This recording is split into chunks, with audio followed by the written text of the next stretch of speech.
Namato Ratana Tayasa. May I pay homage to Triple Zem, the Buddha, Dhamma, and the Sangha. My respect goes to my parents and my teachers.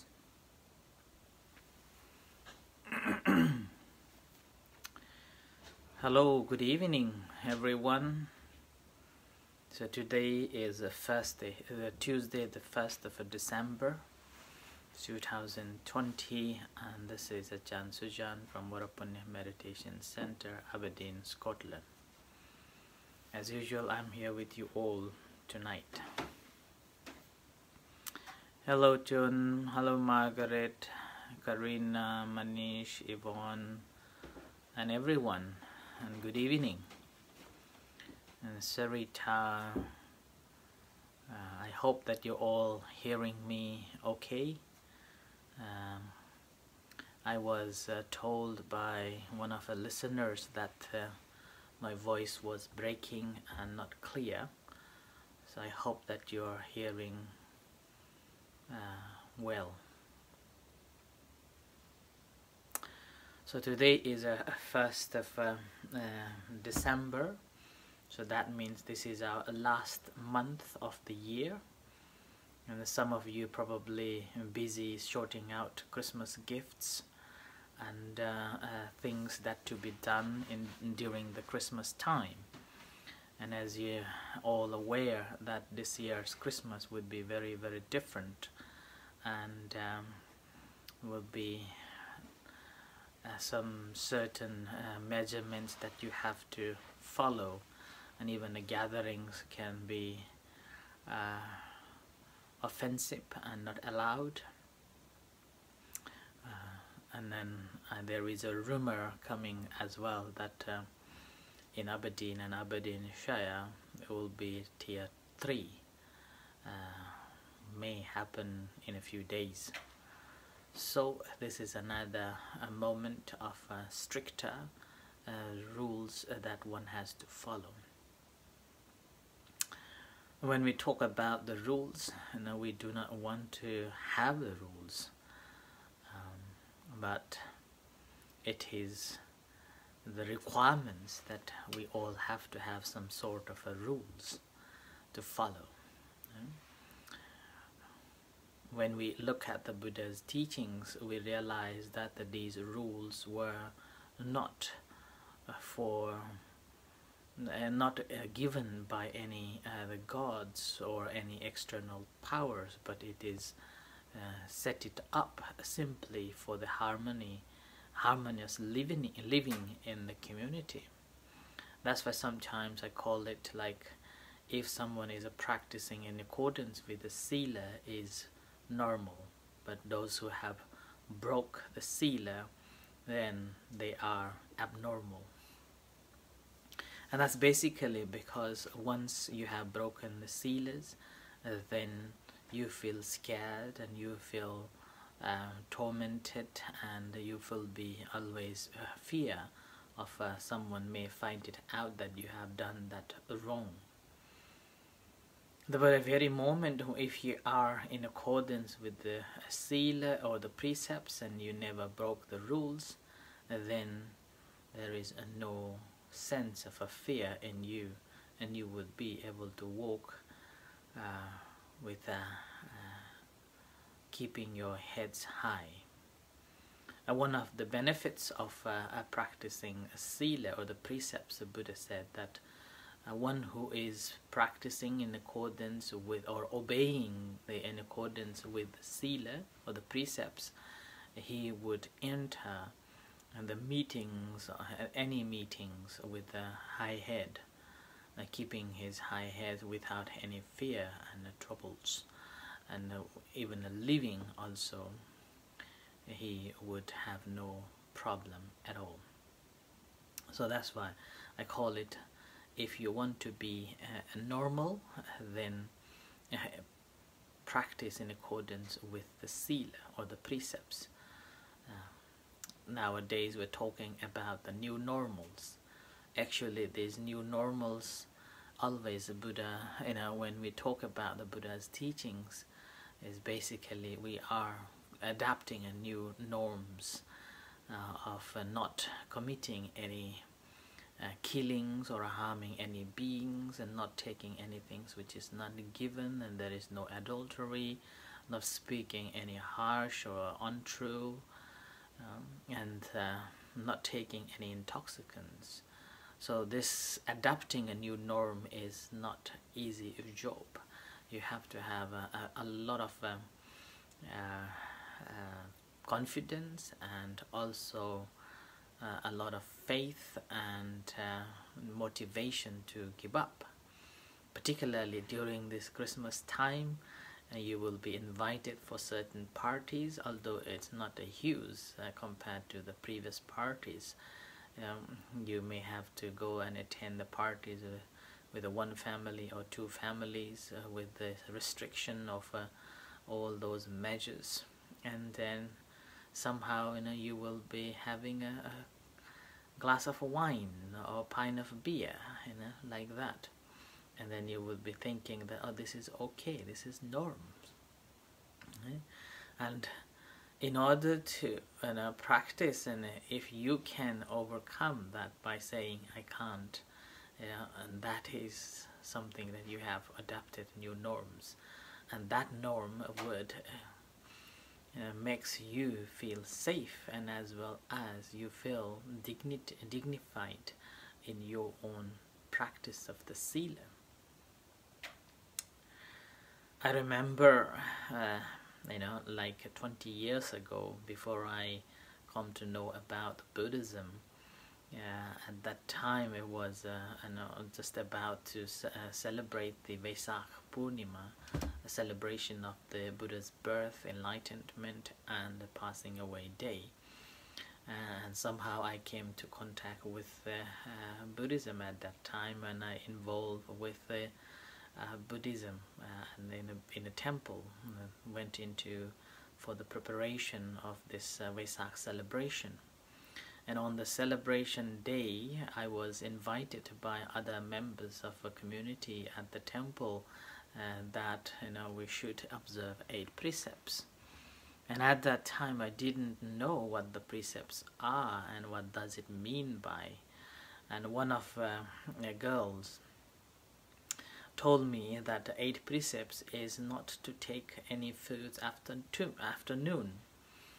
And then I said, that's simple. And the second one was, I have to stay in a temple for overnight. And that I felt easy. Number one, it's okay not to have a meal afternoon, which I can bear.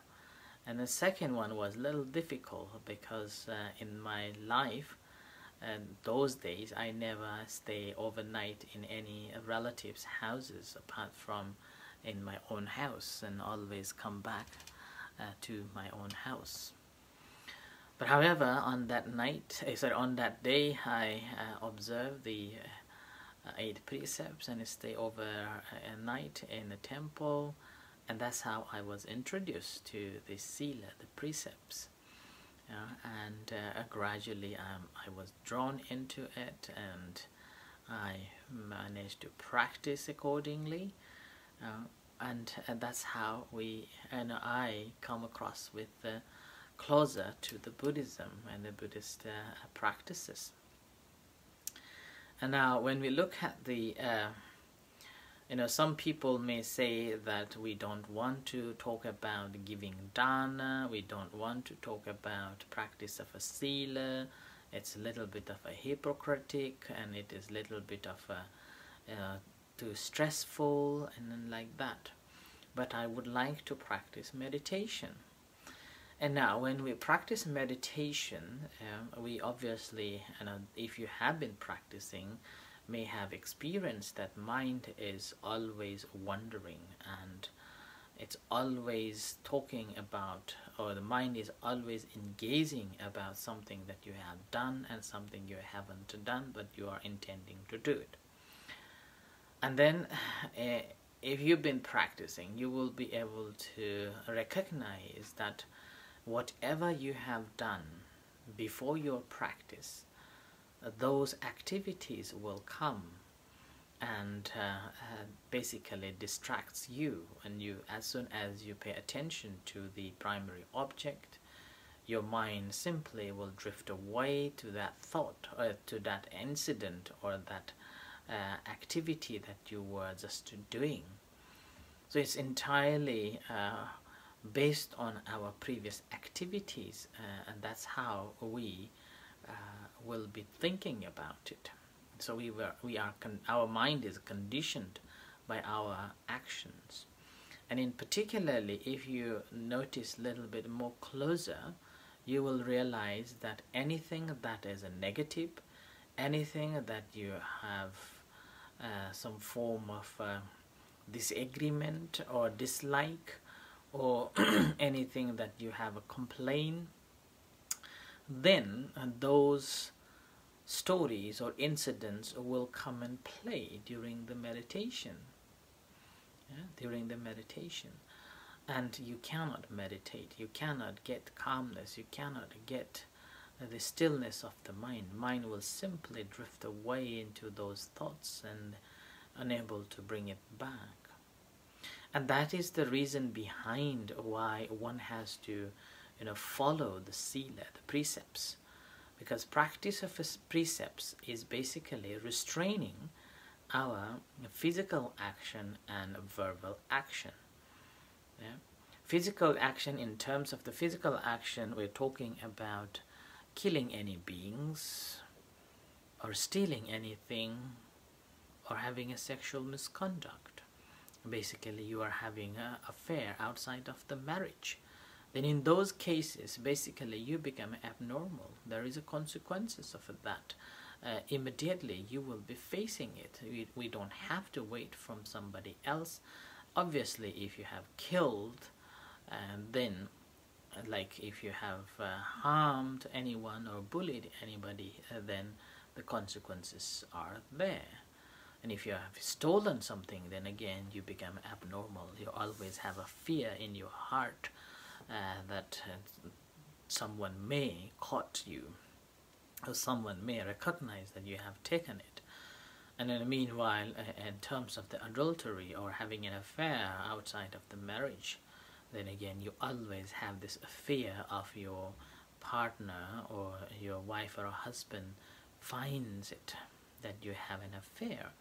So constantly you are abnormal.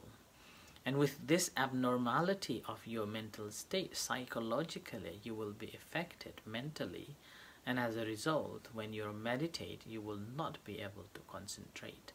And now and then your mind will be simply drift away into those previous thoughts, previous incidents that you are engaging. Similarly, about the speech, whatever we speak, that also affects in our meditation too. That is the reason behind that when you go to the retreats, you are not allowed to speak and keep a noble silence. And here, keep a noble silence is simply because if you make any speaking and any words to one or another, as soon as you come to meditate, then those words will come and play and disturb your meditation. We are very good at that, exaggerating on things that we have recently experienced. Like if you are, if you have been, or if you are going to retreat, let's say it's a 10 days silent retreat, then you are strictly instructed not to speak, keep a noble silence. Having said that, there won't be anyone who is watching and taking or punish you if you say so or if you do. But if you do, then definitely you will experience it immediately. And here, in terms of the speech, it doesn't mean that you have to say some words. Speaking is not about only speaking by words. It is about the gesture, about the signs that you make out of your body. That also is speaking too. And these also come and play while we are meditating, and it will disturb. So suppose you have said something to someone and that person ignored, and then after a few hours later you come to meditate, and when you're meditating at that time you will be thinking about that ignored gesture of your friend or your relatives after you have said. You will be proliferating, it's called sankhara. You are exaggerating, you're commenting on that. Oh, what did I say wrong? Why he or she didn't respond to me? Or was there anything that I did mistake? Or was there anything that I have offended? So you will be going back and thinking about not only at that time when you said and no response, but you will be linking and going back to the past, thinking about all the meetings that you had with that person, and then try to make sense of it. And this happens in the meditation. And sometimes if your mindfulness or sati is not strong enough, then you will be going into deeper and deeper and deeper and deeper, and you will be bringing all sort of memories that is saved in our self-consciousness throughout the time, and sometimes it lasts whole hour of a meditation. So now this meditation becomes the meditation of your thought, rather than the exact the practice of a meditation what you're supposed to be doing. So that's why practice of a sila is basically restrain and taking a control over our physical body, bodily action and verbal action.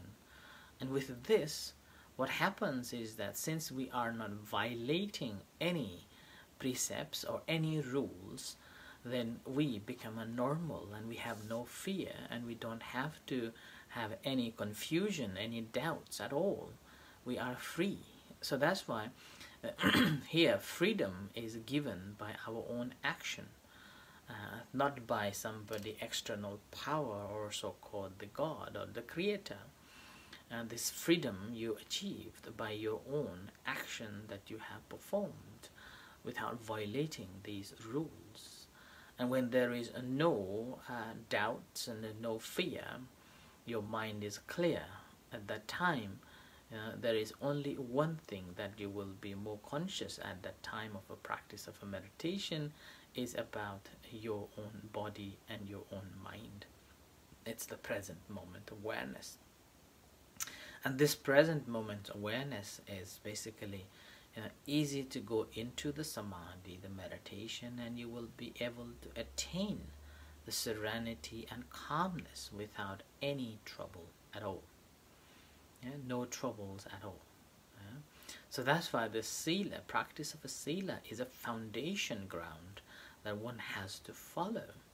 And here again, a sila, in terms of forget about that this is the 5 precepts given by the Buddha, and this is Buddhist precepts and Buddhist rules that one has to follow.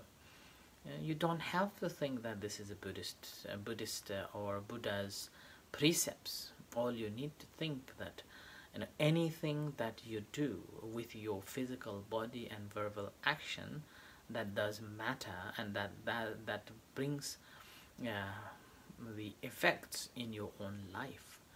And that matter of this action not only affects your own life, but also that affects people around you, let's say family or the community. It does affect directly or indirectly. Furthermore, if we are looking for the spiritual progress, then it will be very difficult to get any spiritual benefit. Nonetheless, this is anicca. We are practicing of anicca. That doesn't matter what you have done in the past, doesn't matter what you have broken the rules in the past. The matter is you able to move on by not hanging on to your faults or your failure, or you have broke the rules and so and so. All what you need is to move on, and without keeping your mind hanging with those faulties. Okay, and that is the important. Oh,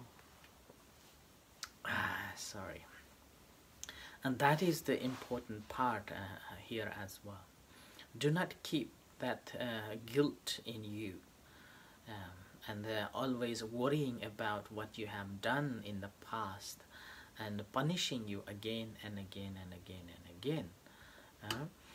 What we need to be mindful that whatever we have done in the past is done. That's our action, or that's our karma, and we are inherited with that one. But doesn't mean that we should be torturing ourselves that I have broken this rule, and I have broken these vows, and then something is happening now simply because of what I have done in the past, some form of like that guilt. Do not keep that guilt in you. Always move on. That's the beauty of the practice of a sila. The moment when you realize that you need to move on, then just make a vow or motivate yourself to practice it. Now on, I'm not going to repeat it again. So that's why in a Buddhist monk or monastic order, we have a tradition of a saying, apatideshana, which means whether intended or unintended, if you have done anything wrong, you are asking for forgiveness, and then saying to yourself that I will try my best not to repeat it again, okay? And then move on. So this is what is known as forgiving yourself is an essential part, and you move on. And with this, what happens is that you are free. And this freedom you gain by your own action, not by somebody else. So you have a freedom of choice. Yeah? And then with this freedom, you move on. And with that, what happens is that you will be more able to know your own state of the mind. And then you will be happy. I know there is one person, and I know, and then this person is always trying to maintain the sila, and then and this person is always trying to follow in accordance with the 5 precepts and try not to break any if possible. And with that, what I have noticed that this person is so confident and has got no fear whatsoever, because this person knows that there is nothing that this person has done anything wrong. And with that, says with this practice, she's always so energetic and has got no fear what's gonna happen. So that form of confidence comes from not violating the silas. So that's why I call it normal. And those who